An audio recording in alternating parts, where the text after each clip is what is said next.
This is the tale of Johnny Town Mouse to Aesop in the Shadows. Johnny Town Mouse was born in a cupboard. Timmy Willie was born in a garden. Timmy Willie was a little country mouse who went to town by mistake in a hamper.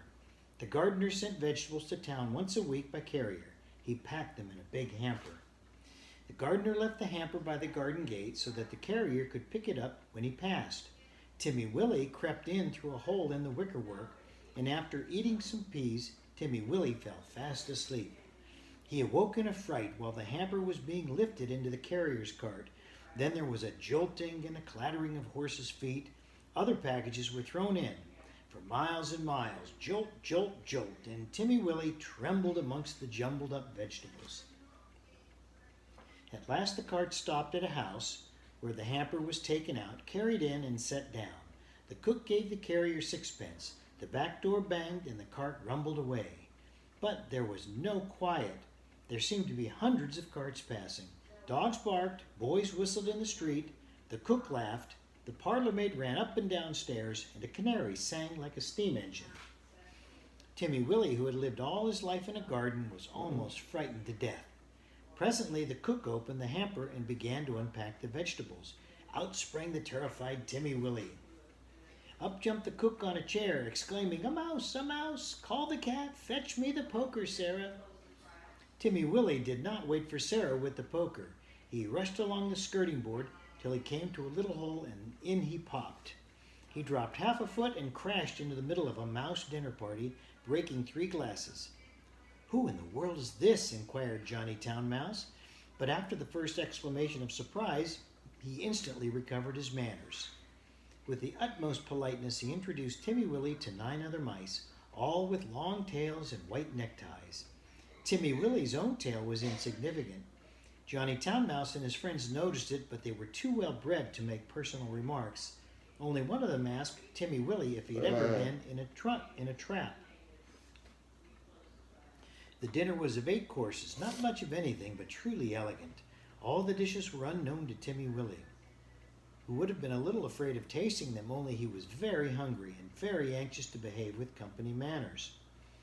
The continual noise upstairs made him so nervous that he dropped the plate. "Never mind, they don't belong to us," said Johnny. "Why don't those youngsters come back with the dessert?" It should be explained that 2 young mice who were waiting on the others went skirmishing upstairs in the kitchen between courses. Several times they came tumbling in, squeaking and laughing. Timmy Willie learnt with horror that they were being chased by the cat. His appetite failed. He felt faint. "Try some jelly?" said Johnny Town Mouse. "No? Would you rather go to bed? I will show you a most comfortable sofa pillow." The sofa pillow had a hole in it. Johnny Town Mouse quite honestly recommended it as the best bed, kept exclusively for visitors. But the sofa smelt of cat. Timmy Willie preferred to spend a miserable night under the fender. It was just the same next day. An excellent breakfast was provided. For mice accustomed to eat bacon, but Timmy Willie had been reared on roots and salad. Johnny Town Mouse and his friends racketed about under the floors and came boldly out all over the house in the evening. One particularly loud crash had been caused by Sarah tumbling downstairs with the tea tray. There were crumbs and sugar and smears of jam to be collected in spite of the cat. Timmy Willie longed to be at home in his peaceful nest in a sunny bank. The food disagreed with him. The noise prevented him from sleeping.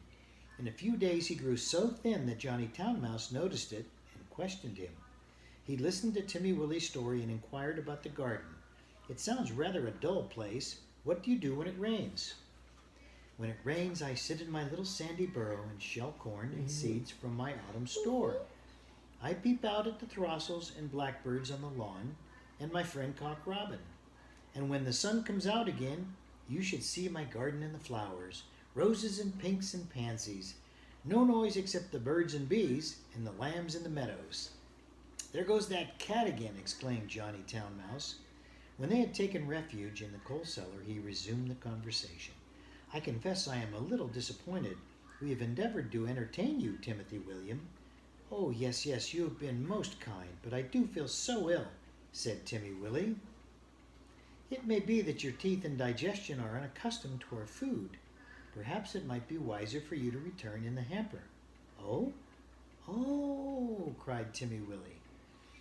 Why, of course, for the matter of that, we could have sent you back last week, said Johnny, rather huffily. Did you not know that the hamper goes back empty on Saturdays? So Timmy Willie said goodbye to his new friends and hid in the hamper with a crumb of cake and the withered cabbage leaf. And after much jolting, he was set down safely in his own garden. Sometimes on Saturdays he went to look at the hamper lying by the gate, but he knew better than to get in again. And nobody got out, though Johnny Town Mouse had half promised a visit. The winter passed. The sun came out again. Timmy Willie sat by his burrow warming his little fur coat and sniffing the smell of violets and spring grass. He had nearly forgotten his visit to town, when up the sandy path, all spick and span with a brown leather bag, came Johnny Town Mouse. Timmy Willie received him with open arms. You have come at the best of all the year. We will have herb pudding and sit in the sun. It is a little damp, said Johnny Town Mouse, who was carrying his tail under his arm out of the mud. What is that fearful noise? He started violently. That? Said Timmy Willie. That is only a cow. I will beg a little milk. They are quite harmless unless they happen to lie down upon you. How are all our friends? Johnny's account was rather middling. He explained why he was paying his visit so early in the season.